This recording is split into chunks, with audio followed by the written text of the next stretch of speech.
Welcome to the Ducks Unlimited podcast, the only podcast about all things waterfowl. From hunting insights to science-based discussions about ducks, geese, and issues affecting waterfowl and wetlands conservation in North America, we bring the resource to you. The DU Podcast with your host, Dr. Mike Brazier. We are excited today to bring you another update from Prairie, Canada. We're here in late summer, right on the cusp of the waterfowl hunting season. Actually, by the time this airs, it will be waterfowl hunting season in Canada. So we wanted to connect with another one of our key partners and a person who has years and years of experience up there in the prairie provinces of Canada and really all across Canada. And he's a wealth of information for this particular topic, but we thought it would be timely to give people yet another update of kind of the way things unfolded towards the end of the breeding season and the way they're kind of shaping up here as we go into fall. The person that we're going to have as our guest today is Pat Kehoe, Director of International Partnerships for Ducks Unlimited Canada. Pat, thanks for joining us and welcome to the Ducks Unlimited podcast. Well, thanks for having me here. I am sure there are some of our listeners that will know you and will know your name. And with your name comes a reputation as someone who has hunted more than pretty much anyone else I know, just to kind of give folks an idea of your background, that you come with a great deal of expertise. You know, one of the things that occurred to me as I was thinking about this conversation is what I wanted to ask you.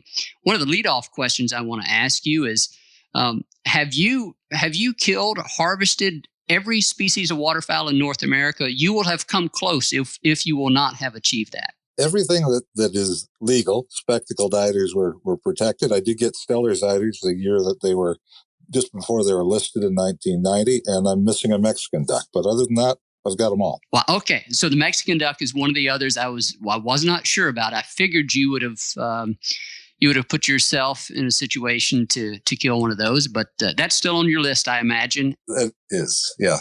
Yeah, and now it's recognized as a unique species again by the taxonomic authorities. So you got that going for you as well. Keeps coming and going. I've been going down to Arizona the last couple of winters quail hunting and started trying for Mexican ducks on the side. I shot a hybrid 2 years ago, but I'm still missing the pure Mexican. Well, you might want to listen to our forthcoming episode with Dr. Phil Ovretsky. You might be convinced after that episode that what you killed was in fact a pure Mexican duck. Was it? Do you remember if it was an adult or a juvenile? It was an adult hen.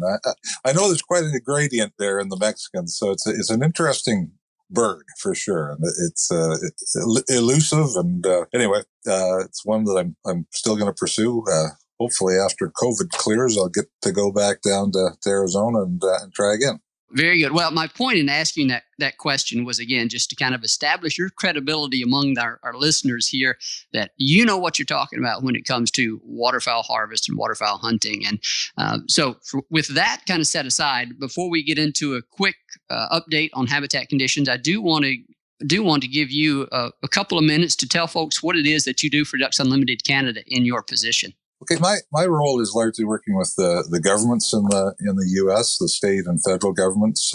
Individual states give contributions to Ducks Unlimited Canada for work on the breeding grounds, and we get money through the NACA program, the federal program, about $20 million a year to do habitat work in Canada. That money needs to be matched by Canadian and U.S. sources, so the $20 million turns into 40 by the time it hits the ground here. So fairly important funding sources for Ducks Unlimited Canada. Again, coming from the recognition that birds know no boundaries, and Canada is home to many of the breeding species of ducks and geese in North America. Pat, I know from interacting with you that job requires you to travel quite a bit, travel internationally even. And so with COVID-19 changing all of our abilities to travel this year, I'm certain that your schedule has looked quite a bit different this year and will look quite a bit different going into this fall as well. Have you yet adjusted to this new lack of travel for you? Well, it's been interesting. I mean, fortunately, we've got pretty good relationships with the folks we deal with, but traveling face-to-face is the way I like to do business, and it's certainly not been possible since March, and it doesn't look like we're going to be doing much travel anytime this year. So hopefully 2021 will turn around and we get back on the road and meet with people and talk about our conservation work in Canada. And as I say, that firsthand face-to-face contact, I believe, is pretty important to building the relationships that our funding base is built on. Yeah, I agree with you in that regard, and I look forward to meeting you or seeing you. I shouldn't say meet you. I've been to you many times, but I look forward to meeting you in Memphis again here sometime in the future. We'll get caught up on all the things that have happened. But with that kind of backdrop and just a little update from how things are going there for you, let's move into what we want to talk about today, which is a late summer update on habitat conditions across the prairies. What kind of stimulated this podcast idea was an email that I saw from you a couple of weeks ago where you described some travels that you recently had across the prairie provinces. And this is the time of year when normally we would have some idea of a fall flight index. We would probably have the breeding population survey report out by now, but we don't have that obviously this year, and so we're left with very little data with which to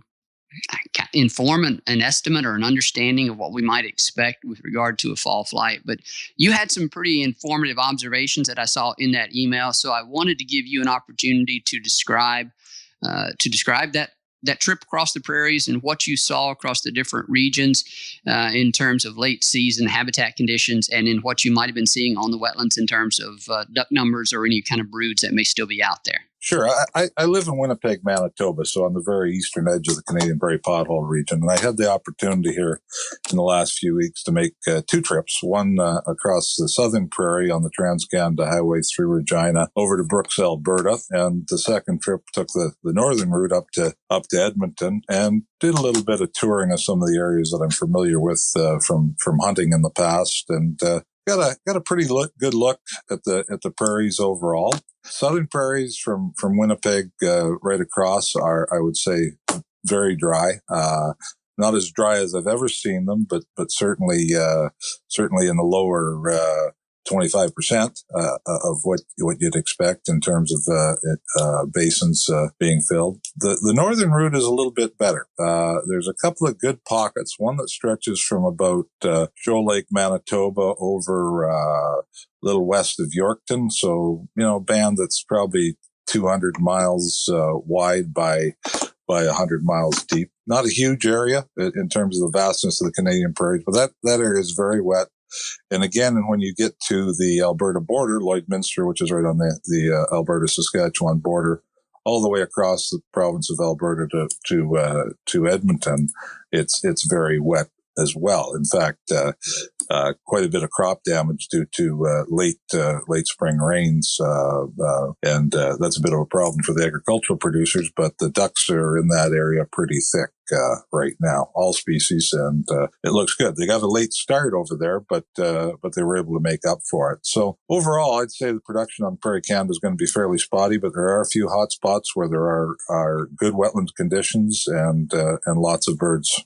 Pat, you mentioned that you took a detour down through an area known as Allen Hills. It's southeast, kind of east-southeast of Saskatoon, and it is an area of very high wetland density. And just recap for us what your observation was there. I found that particularly interesting, having some experience, having worked as well as hunted in that area. Yeah, Allen Hills is between Saskatoon and Regina. It's one of the highest density breeding areas for waterfowl in the Canadian prairies on average.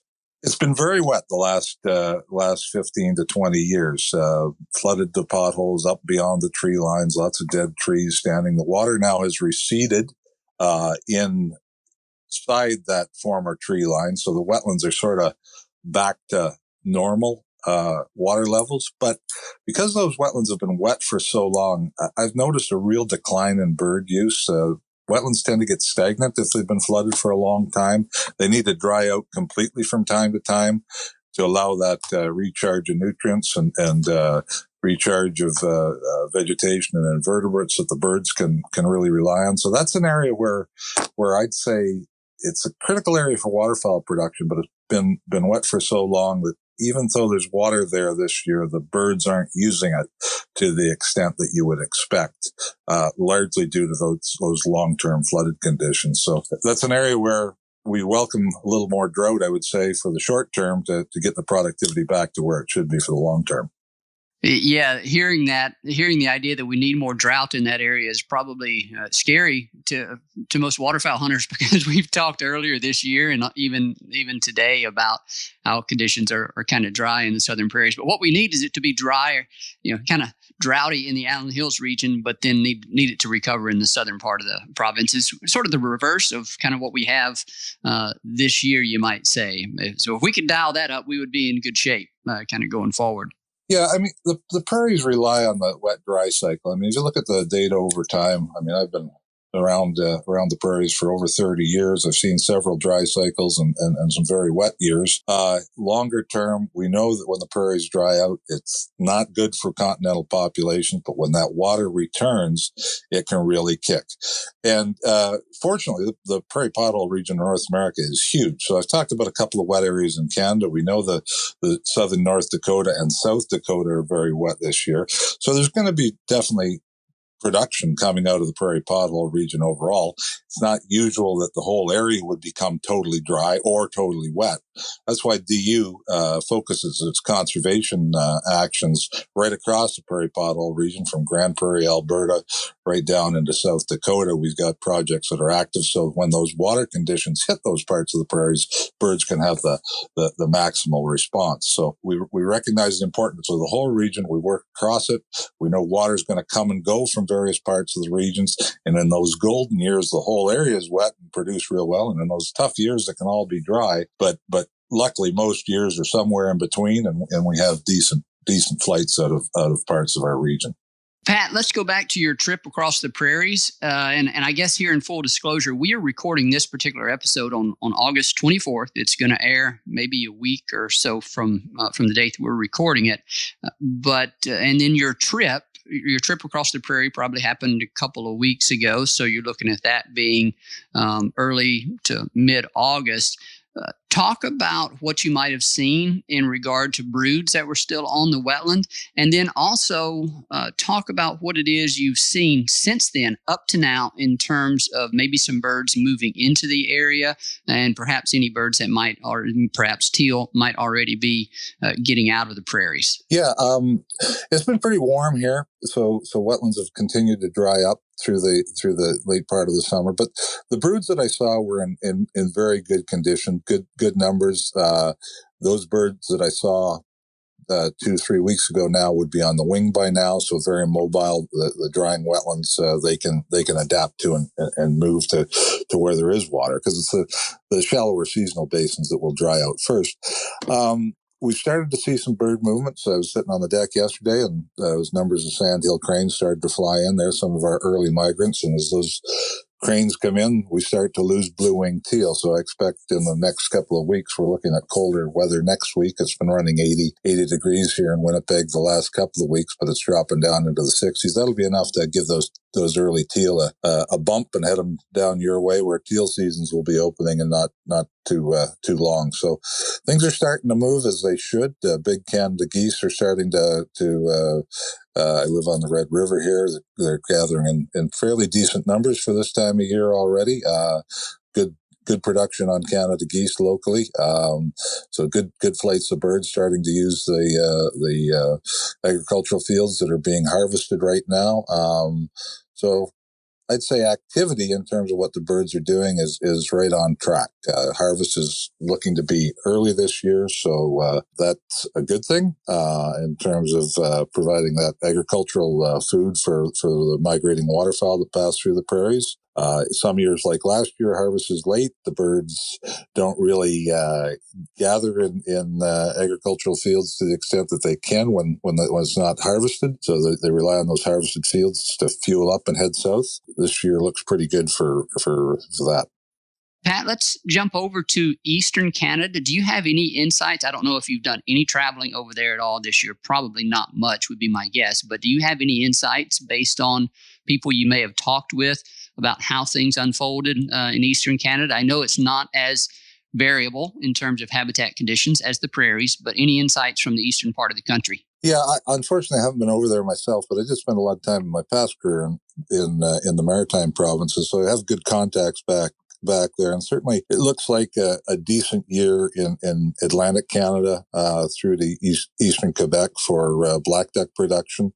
As you get into western Quebec and Ontario, they had quite warm and dry spring. So the southern production of mallards could be a little lighter than normal, but a lot of those eastern birds do come out of the boreal forest when you're talking about ringneck ducks, green-winged teal, and other species. So I think overall it should be an average year coming out of eastern Canada. Would you characterize it as, and this is very difficult for someone with your kind of biological background, but is it fair to say you might expect this to be an average fall flight year coming out of the mid-continent, out of the prairies and boreal forest of Western Canada as well? Is that what you would tell people if they forced you to give them an answer? Yeah, average is a tough term. I'd say yes, but you got to remember we've been running above average years for the last 10 to 15 years. So I'd say it's going to be an average year, which will be lower than a lot of people's expectations, because average is lower than what we've been experiencing recently. That's a good point. Yeah, that is a good reminder that we've had a stretch of really good years. With some exceptions here, the last few, and again, it's spotty here and there. That's what makes this projecting what people are going to experience in the fall ever so difficult. Well, it's really tough because, as you point out, I mean, it depends how the water falls in the south. There's lots of water in a particular area. Your hunting area, which may have been the only wet spot in the region, for 5 years running, is now one of many wet spots. So you don't experience the same number of birds, even though bird production can be fairly high. So all that factors into it. It makes predicting how an individual's hunt is going to play out. But I would say there's definitely duck production happening. If you have good wintering conditions, you're going to experience good hunting in your area. Now, that has proven not to be universal across the board in the last few years. Certain regions have better hunting than others, and I think that's likely to continue. The other thing, though, I think is important to point out is we talk about those lower than normal populations, normal being what we've experienced in the last few years, back to a normal average. That drought is necessary, as we talked about earlier, and it's critical to recharge those wetlands up here and have high production in the wet years. So it's not a bad thing. It's just something that hunters need to be aware of and adapt to and recognize that those tough times are going to bring better times in the future. And then the other point is, our expectations for production and fall flight numbers may vary by species. This year is probably a great example of that, where I think it's reasonable to say that people are expecting a fairly large number of blue-winged teal to be migrating south. They expect really good production out of the Dakotas. Blue-winged teal doing what they do in settling in some of the first available habitat they encounter as they go back north are likely to have experienced really good production, which would mean a lot of young blue-winged teal winging their way south, which is good in terms of numbers as well as good in terms of hunting success. And we're going to figure that answer out, or have some insights to that really quick here as we get into September. So that's just another example there of how things vary by species. Good point. I mean, I think your mallard production, pintail production is going to be a little lower than what we've seen in recent years. Diving ducks, cans, redheads, and scaup should be fairly stable, and your green-winged teal, widgeon that rely more on the boreal should be about where they normally are. So I think that's an important point. You can also change your success by adapting to what the predicted population flights of individual species are. If you're a mallard hunter and it's poor year, well, maybe you do want to think about taking more advantage of teal and other species. It may not be as prized to some individuals as the big greenhead, but they do provide opportunity to get out and chase ducks, and that's an important thing. Yep, and that's a good point to make there as well. Let's see, Pat. One other thing that I want to talk with you about is something that continues to be on the mind of a lot of American hunters. I think we're late enough in the game now that most people have already adjusted their plans. But I'm talking about the border closure in response to COVID-19, and we're here August 24th recording this, and as of today, the border is closed through September 21st. It's closed to non-essential travel through September 21st. And I'm not sure if there's anyone that's expecting it to be open fairly soon thereafter to non-essential travel. So this is one of those situations where I'm going to guess you probably never figured you would see these days again, where you had very few non-residents on the prairie landscape chasing waterfowl. Are you a bit? What are your feelings about this? I have to imagine there's some mixed emotions. On one hand, you're probably a bit excited because there's not going to be nearly as much competition as there has been in years past. But on the other, I know you being a hunter the way you do, you enjoy sharing the resource and you like to see other people enjoy this. So what's the range of emotions that you're feeling with regard to this closure? Oh, you hit it right on. It's pretty mixed. I mean, I've lots of friends from the U.S. usually come up and join me for a few days in the fall and end up chasing ducks for ducks and geese for somewhere between 4 and 6 weeks in the fall. And this year, unfortunately, just had to cancel the last optimistic group that was holding out for that September border opening to happen. I don't see it happening this fall. And the other thing we've got going is even if the border does open, we've got a mandatory 14-day quarantine for anybody coming into the country. Even myself, if I went to the U.S. right now and I can fly to the U.S., when I come back, I've got a quarantine for 14 days and pretty stiff penalties if you violate that, up to $750,000. They're not fooling around with that quarantine. So unfortunately, got to say the border is likely closed for the full fall here. That's going to be very, very different. Non-resident hunters in Saskatchewan have outnumbered by far resident hunters for the last 15 years. So there's going to be a heck of a lot less hunting pressure in Canada this fall than, particularly on the prairies, than you'd normally see. It'll be interesting. There'll be more birds likely make it south, but there's also going to be less disturbance up here. So it's going to be an interesting year. Those birds may stay on a bit longer in Canada than they have in the past. Having said that, we're not going to hold birds much past mid to late October here because we do freeze up totally by first week in November. So, but there may be a bit of a delayed migration in some of those species, particularly in the northern states, because of lack of disturbance in the season up till freeze up, which, as I say, would be somewhere around the end of October, first part of November. So, Pat, your experience would tell you that you think there is a possibility that the lack of hunting and disturbance from non-resident visitors might influence bird behavior and encourage them to stick around a bit longer. I've certainly seen it. I've been hunting Saskatchewan for 35 years now. I hate to admit the time, but hey, in the early years, there was very few hunters in the area that I hunted the same area. That number's growing and growing, and I found that particularly with snow geese, which I chase a fair amount, those birds are being hit very quickly when they land in the fields. So you get a concentration of 2,000-3,000 birds. People are on them in a day or two. Whereas 10, 15, 20 years ago, those birds would be around and not disturbed till they grew into a huntable size flock, in my opinion, somewhere around 10 to 15,000 birds. And you just don't see that anymore. Those birds are being constantly chased.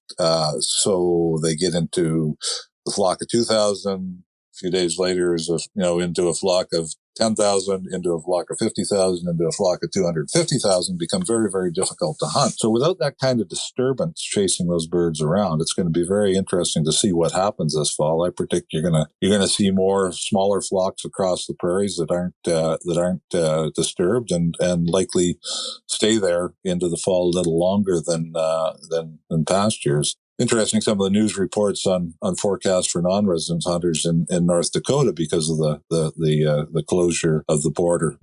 People are expecting that there'll be more hunters that would have come to Saskatchewan, Alberta, Manitoba hunt in North Dakota. That'll be another interesting situation to watch. It's a different year, and people like to travel to hunt. They like to come to the prairies of Canada. Those that are heart set on coming somewhere are probably going to go to other states, and it could be a very different year in terms of hunting pressure across the board. Yeah, and of course the tendency whenever we talk about waterfowl distribution, the timing and space, and where are the birds and all those types of things, we instinctively try to focus on one factor. Well, what's going to be the effect of this reduced disturbance, and what are we going to see in regard to that? But nothing is really single factor when it comes to what's influencing these birds. You spoke earlier about how the grain harvest is proceeding as normal in contrast to last year when it was later, and therefore there wasn't as much grain for the birds to take advantage of early on in the fall. But so you've got two things going on this year. It sounds like the harvest is on track, and there's going to be ample grain out there, and there's also going to be less disturbance as a result of the smaller number of non-resident hunters. So those things combined may indeed have some influence on the rate and timing of bird departure from Canada. But all of that could go out the window if we get a series of really strong cold fronts early in the fall. That's something that I'm sure you're hoping we don't get. But then again, you add in the additional factor that you mentioned about a projection for a larger than normal hunter base in North Dakota this year. What are those birds going to do when they fly south out of the prairies into North Dakota and encounter a level of disturbance and pressure that they ordinarily do not? So a number of things are going on, and the truth of the matter is none of us are going to be able to predict perfectly what's going to happen. And again, you got to be out there to try to figure out how you can best take advantage of the opportunities that you have before you. Well, I agree. I mean, the big wild card for us up here is freeze up. I mean, I've seen it as early as October 6th. The prairies have been virtually totally frozen and the birds have moved out. Couldn't find a bird up here after the 10th of October. Normally, that's not the case. You usually have open water and birds around till about the 1st of November. I've seen it where it's gone as late as November 20th.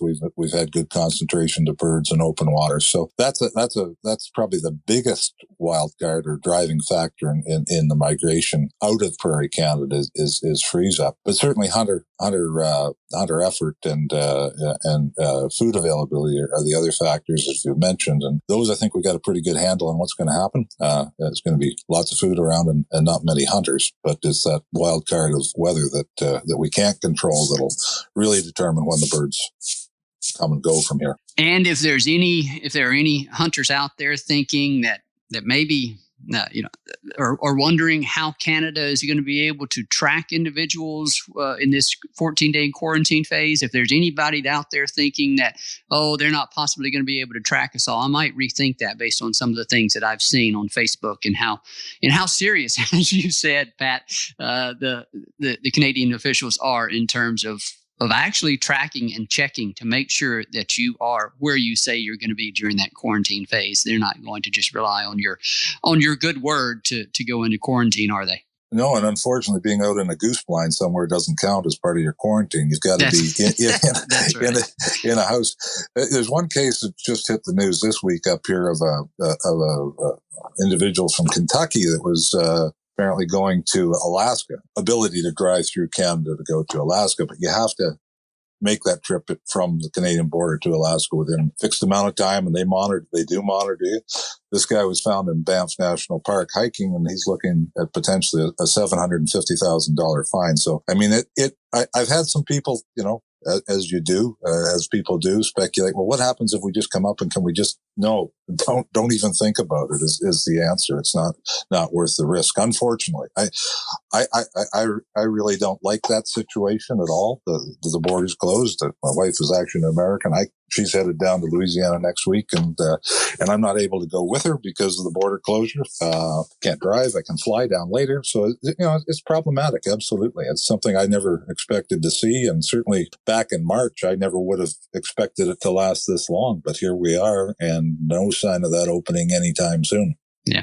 Now you said a $752,000 or to $1,000 fine, not $750,000 fine. There, it kind of sounded like it was $750,000. No. $750,000 fine, over $1 million if they can prove that you have infected someone else with COVID. Oh my goodness! Wow.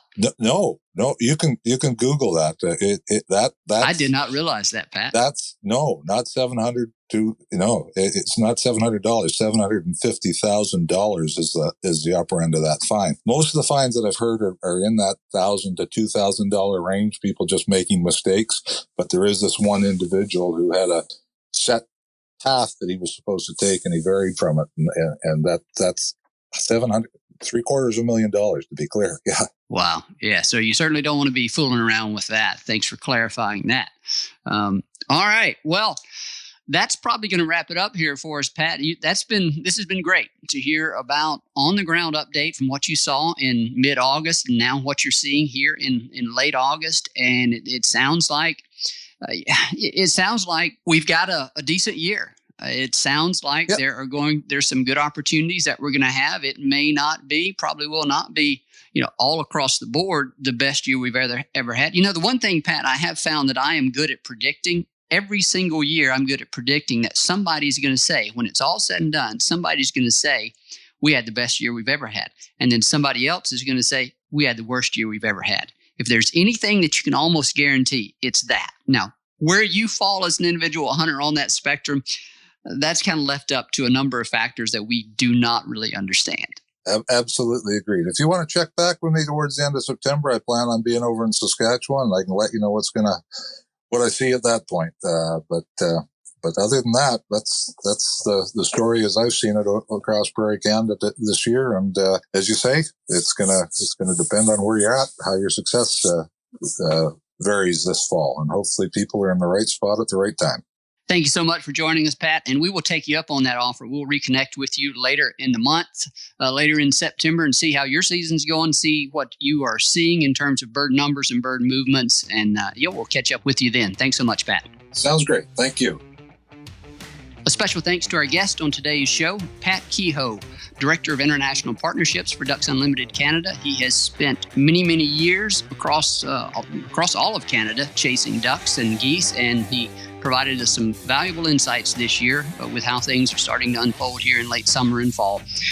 We look forward to catching up with him again later this year. As always, we thank our producer, Clay Baird, for the great work he does in editing these podcasts and getting them hosted out to you, our listeners. And of course, to you, our listeners, we thank you for your support, passion, and commitment to wetlands and waterfowl conservation. Thank you for listening to this episode of the DU Podcast. Be sure to rate, review, and subscribe to the show, and visit www.ducks.org/DU Podcast for resources based on today's topics, as well as access to more episodes. Opinions expressed by guests do not necessarily reflect those of Ducks Unlimited. Until next time, stay tuned to the ducks.